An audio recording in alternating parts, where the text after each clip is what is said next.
The sun fell softly over Yumu's village, casting long golden rays through the palm trees and clay huts.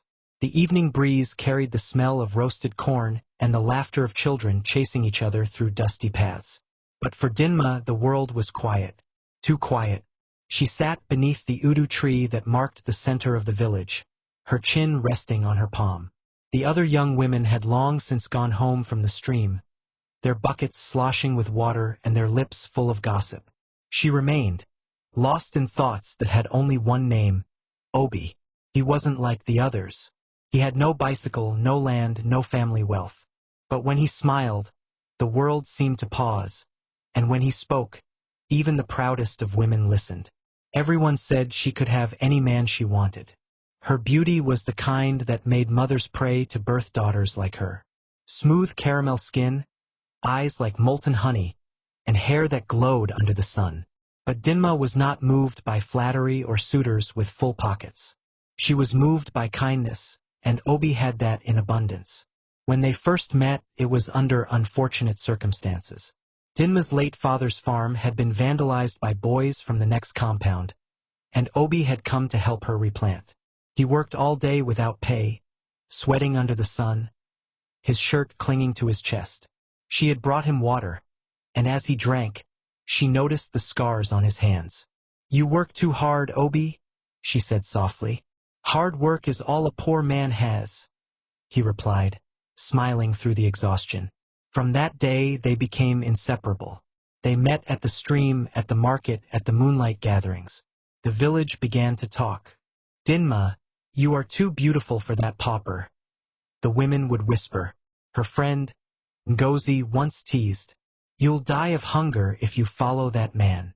But Dinma would only smile and reply, "If hunger comes, at least I will not face it alone." The world mocked her, but she didn't care. Because when Obi looked at her, she felt seen, truly seen. When her father died, Dinma inherited a small piece of land near the riverbank. It was her only possession, her only connection to the man who raised her. The villagers assumed she would keep it forever. But fate had other plans. One afternoon, Obi came to her, looking troubled. His usually bright eyes were dim. "Dinma," he began, his voice trembling. "Do you remember Ikenna? My friend who traveled to Spain?" "Yes, the one who used to play the drum at the village square. He sent me a message. He wants to help me travel abroad. He says he can sponsor my visa, but I need to raise money for my ticket." Her heart fluttered with mixed emotions, hope and fear dancing in her chest. "That's good news, Obi," she said, forcing a smile. "But how much do you need?" "More than I can afford. I've tried everyone I know, but no one wants to help a poor dreamer." There was a pause. Then, slowly, Dinma said the words that would change both their lives forever. "I'll sell my father's land." He froze. "No, Dinma. You can't." "I can and I will. It's not just land. It's an investment in our future." Tears welled in his eyes. He wanted to protest, but deep down he knew she would do anything for him. A week later, the deed was done. The land was sold and the money given to Obi. But there was still one more thing. In Yumu's, promises were sacred, but oaths were eternal. When word spread that Obi would be leaving soon, some villagers whispered that he would forget Dinma once he saw the world. Even Obi's friends mocked him. "You'll marry a village girl after tasting foreign life?" The gossip reached Dinma's ears. She was worried. So he insistence. They went to the shrine of Yuwa, the goddess of truth and destiny. The shrine stood deep within the forest, surrounded by ancient stones and the smell of burning herbs. The air was thick with mystery. The chief priest, a tall, bald man with chalked symbols on his chest, looked at the lovers and said, "Love is strong, but man's heart is weak. The spirits will bear witness to your words. Once spoken, they cannot be broken." Dinma and Obi knelt before the altar. She took a calabash of palm wine, sipped from it, and handed it to him. "If I ever betray you," Obi said, his voice echoing through the shrine, "may the gods of Yuwa shut my lineage forever. May no child ever call me father." Dinma, trembling, took her turn. "And if I betray you, May I not live to tell the story. Thunder rumbled in the distance. The priest nodded. The gods have heard. Go in peace, and may your love remain pure. The day Obi was to leave, the whole village gathered. It was a sight to behold. People shouting, laughing, waving. But for Dinma, there was no joy, only tears that refused to fall. She helped pack his small box of clothes, folded his shirts with care, and placed a small wooden carving of herself, something to remember her by. At the bus park, he hugged her tightly, his tears mixing with hers. Dinma, I'll make you proud, he whispered. You'll see. I'll buy you 10 lands. 10. And we'll build our home by the river. Just don't forget me, Obi. Don't forget the girl who sold her world for your dream. Never. He kissed her forehead, boarded the bus, and as it drove away, she ran after it barefoot, crying, Obi, Obi. The dust swallowed him, and so began her wait. At first, the letters came often. Then, the calls followed, long, emotional calls that always ended with, I love you, Dinma. Every time she heard his voice, she felt alive again. She visited Obi's aged mother every week, washing her clothes, cooking her meals, even fetching firewood from the forest. The old woman often said, if only my son knows the treasure he left behind. Dinma would smile shyly. He knows, Mama. He just needs time. But time was cruel. Months turned to years, and the calls became fewer. The letters stopped. Rumors began to swirl. Some said Obi had changed. Others said he was married. She refused to believe. Her heart wouldn't let her. Every night, she knelt before her father's picture and whispered, Papa, keep Obi safe. Let him remember me. But deep down, her heart ached with doubt. 5 years later, word spread like wildfire. Obi was coming home. The entire village buzzed with excitement. His mother nearly fainted with joy, and Dinma ran from house to house, helping to prepare food and clean the compound. They cooked rice, roasted goat, and decorated the yard with palm fronds. The drums began to sound from afar. When the car finally drove into the compound, people cheered. The vehicle gleamed like silver, a foreign car never before seen in Yumyus. Obi stepped out, tall, well-dressed, confident. Dinma's heart raced. She dropped the plate she was holding and ran toward him, arms wide, eyes glistening with love. But what happened next froze her world. He stepped aside. She stumbled forward, her arms hanging awkwardly midair. Obi walked past her as if she were invisible and embraced his mother instead. She tried to laugh it off. Maybe he was overwhelmed. Maybe he missed his mother. But then she saw the woman stepping out of the car. A beautiful, light-skinned lady in designer clothes, her hand resting possessively on Obi's arm. And then Obi spoke, his words slicing through Dinma's chest. Mama, meet my fiancée, Amara. The woman I told you about. Silence. Then whispers. Then pitying stares. Dinma stood there, her face frozen in disbelief, her soul screaming but her mouth refusing to move. Obi's mother gasped and shouted, Obi, are you mad? Do you know what you are saying? But Obi avoided her gaze. The crowd murmured. The woman he had once sworn eternal love to was standing right before him, heart shattered beyond repair. Dinma took a deep breath, forcing a smile that barely held. No, Dinma, she whispered to herself. You will not cry. Not here. Not before them. She turned around, walked away quietly, and left the crowd behind. That night, she sat on the floor of her small hut, her back against the wall. The room was dark, lit only by a flickering lantern. Her heart pounded painfully against her chest. She replayed everything. The promises, the letters, the shrine, the day he left. Her eyes were dry, her tears had given up. When she finally closed her eyes, she whispered, So this is how love ends. Outside, the wind howled softly through the trees, carrying her pain into the night. The morning after Obi's return was unusually quiet. The roosters crowed, the wind danced through the mango trees, but inside Dinma's hut, silence ruled. She hadn't slept. Her eyes were red and swollen, yet no tears had fallen. Her heart felt too heavy to cry, like a stone lodged in her chest. Every sound outside reminded her of yesterday's humiliation. The laughter of neighbors, the clapping at Obi's welcome, the whispers she could almost hear through her thin walls. After all she did for him, see how he treated her. Men are wicked. That girl sold her land for him, and he brought another woman home. Their words sliced through her even from a distance. Dinma curled up on the mat, hugging her knees. For the first time, she wished she could disappear, vanish like smoke.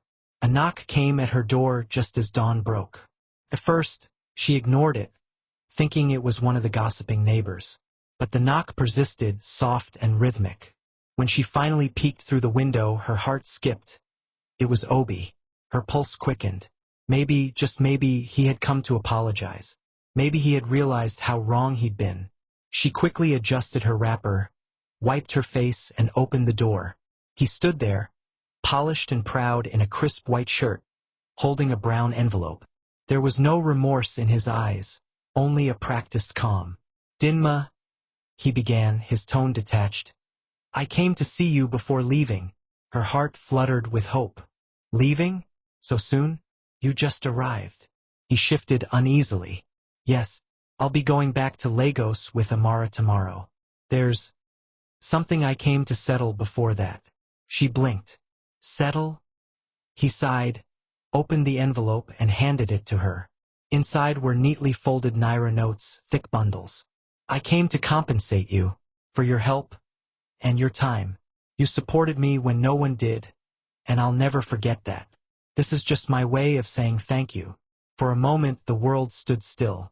Dinma stared at him, her face unreadable. Then slowly, her lips curved into a trembling smile. Not of joy, but disbelief. Compensate me? She said softly. For what, Obi? For love? For trust? For selling my father's land? For standing by your mother when even your friends abandoned her? He said nothing. Her voice began to rise. You dragged me to the shrine of Yua, made me swear before the gods that I would never betray you. You promised me forever, and now you bring money, to pay me off like some village prostitute. Obi's jaw clenched. Don't make this harder than it is, Dinma. You're a good woman, but life moves on. A hot tear rolled down her cheek. She stepped closer and, without thinking, slapped him hard across the face. The sound echoed through the compound. That's for every night I prayed for you. Then she slapped him again. And that's for every lie you told me. Her voice broke as she pointed toward the path. Get out of my sight, Obi. Go and rot with your city woman. He didn't argue. He picked up the envelope and left, his pride shielding him from shame. But as he walked away, a flicker of guilt crossed his eyes. Too brief, too late. Dinma shut the door behind him, slid to the ground, and this time she cried. Loud, raw, uncontrolled sobs that echoed through the hut. She cried until her voice broke, until the tears ran out, until her heart felt hollow. That evening, Obi's mother stormed into her son's compound. Her wrapper was tied hastily, her hair uncombed, her eyes blazing with fury. Amara, the new fiancée, sat on the veranda sipping juice, visibly uncomfortable at the old woman's rage. Obi, his mother shouted. Come out here this minute. When he appeared, her hand flew before he could speak. A sharp slap that sent him staggering. How dare you? She cried. How dare you treat that girl like filth? Do you have any idea what she's done for you? Mama, please. Don't mama me, she snapped. Dinma kept me alive while you were gone. She fed me, clothed me, bathed me. When I fell sick, she was the one who took me to the healer. You were busy chasing money. Obi's fiancée, Amara, stood up, scoffing. Madam, please lower your voice. You're embarrassing your son before people. Mama Obi turned sharply to her. Shut your mouth, city woman. You're part of this disgrace. You've stolen what doesn't belong to you, and you'll pay for it. Amara gasped, clutching her handbag. Obi quickly stepped between them. Enough. Mama, if this continues, I'll leave this village and never come back. Her eyes hardened. Then go. Go. I'd rather have a stranger for a child than a son who betrays a good woman. Obi flinched. His pride wouldn't let him admit the sting of her words. 2 days later, he left the village with Amara, without saying goodbye to anyone. Days turned into weeks. The laughter that once echoed from Dinma's hut was gone. She stopped visiting the market, stopped singing at the stream. She lived like a ghost, moving through the days with a forced smile that never reached her eyes. Mama Obi often came to visit her. The two women would sit outside the hut in silence, staring into the fading sunset. "My daughter," Mama Obi would whisper. "Some men are foolish. Don't let his foolishness destroy you."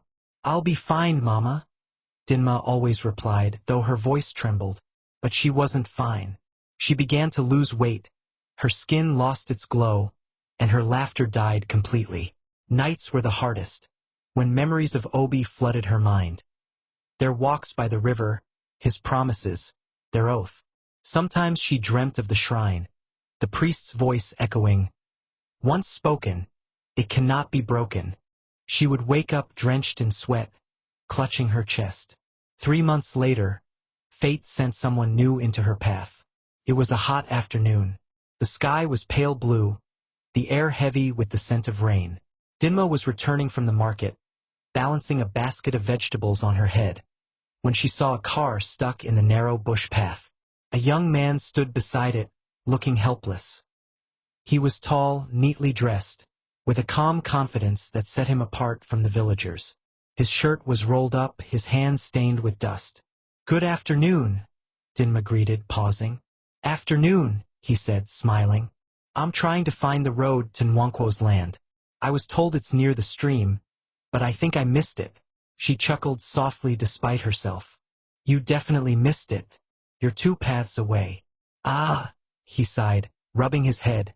"I'm lost again." "Let me show you," she offered.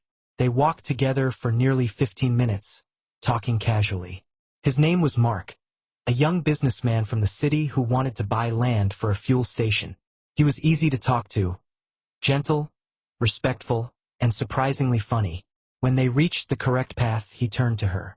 "Thank you, miss." "Dinma. Beautiful name.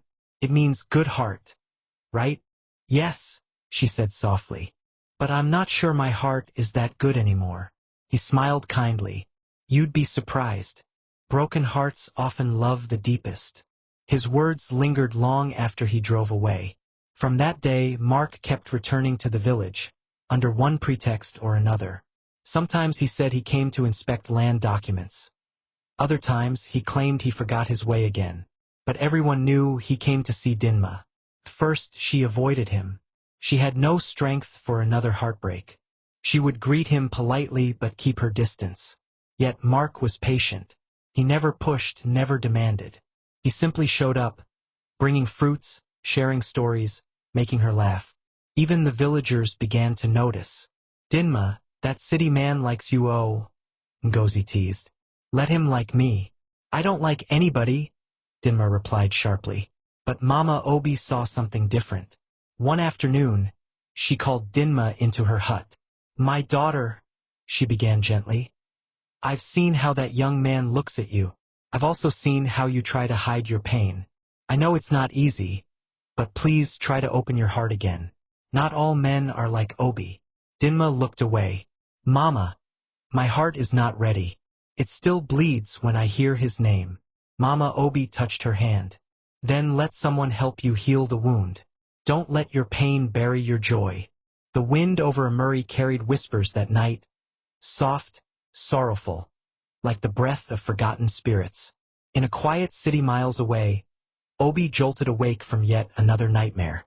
The same dream had haunted him for months. He stood by a river turned to blood, and Dinma's voice echoed through the fog, calm, mournful, and powerful. "Obi, the earth remembers." He always woke up drenched in sweat, his chest pounding as though the gods themselves had struck him. It had been 3 years since his marriage to Adiz, and yet no child.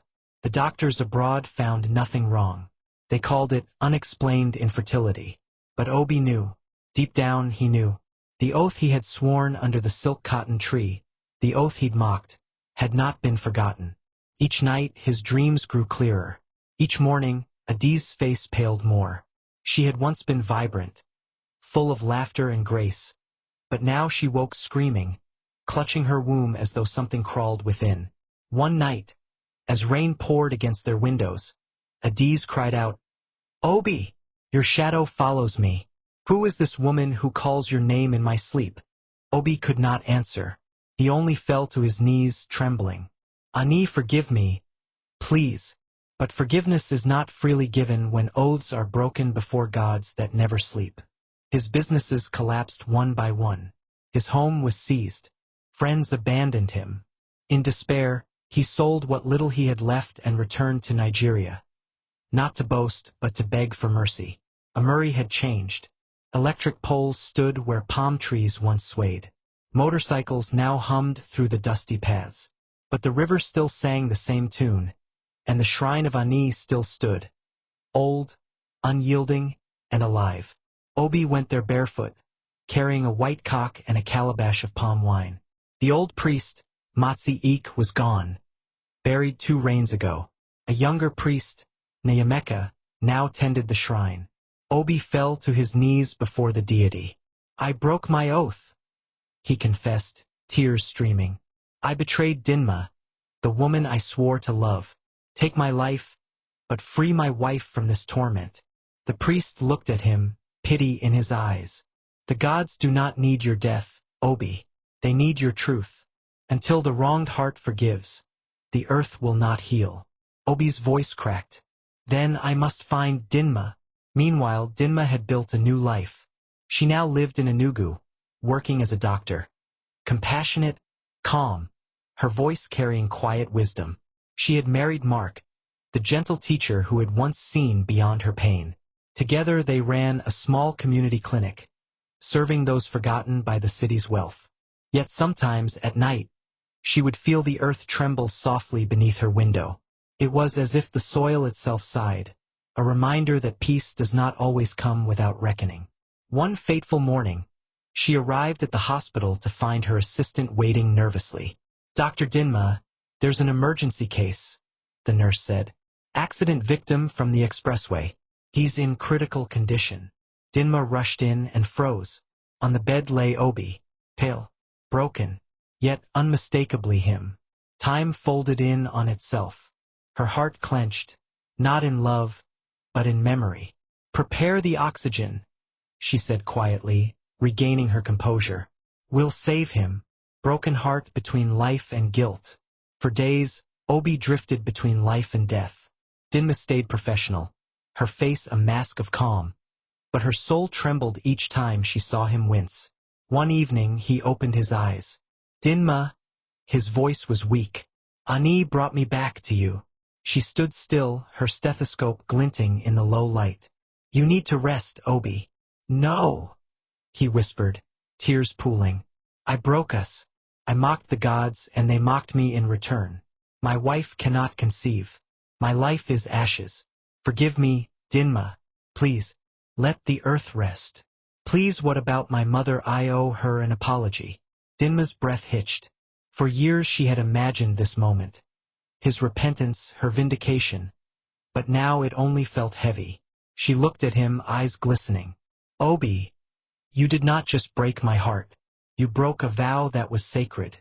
The earth we walked on, the river that watched us. They all carry our story." He sobbed silently. "Then let me die if that's what will end it." She stepped closer. "No. Death will not cleanse a living curse. Only forgiveness can." And in that moment, the air in the room seemed to shift, as though unseen spirits leaned in to listen. Dinma took his hand. "I forgive you, Obi." Tears rolled down both their cheeks. Outside, the wind rose suddenly, not violent, but gentle, and the night sky cleared. Somewhere, deep beneath the soil, the oath dissolved like salt in rain. Weeks later, Obi recovered enough to walk. Before leaving the hospital, he stood before Dinma one last time. "Thank you," he said softly, "for saving my life and my soul." His mother stepped out and he hugged her tightly, crying like a child. Her child. She smiled faintly. Go and live, Obi. Do not waste your second chance. The earth has released you. He bowed, touching the floor lightly, a traditional gesture of respect. Then he left, walking into the golden morning light. Months later, news reached Dinma that Adiz was with child. The curse was gone. Life had begun anew. Dinma looked up at the sky that evening and whispered, Ani, thank you. Mark came out to find her standing there, lost in thought. What are you thinking about? He asked. She smiled, turning to him. About how some love stories are not meant to last, but meant to teach. He took her hand. And what did yours teach you? That even broken oaths can be mended by grace. They stood together as the sun set over the hills, and the land, once restless, finally slept. Beneath the old silk cotton tree in Umuk, 2 doves nested on the same branch. The villagers said it was a sign that the earth had forgiven, that love, though scarred, had found peace again.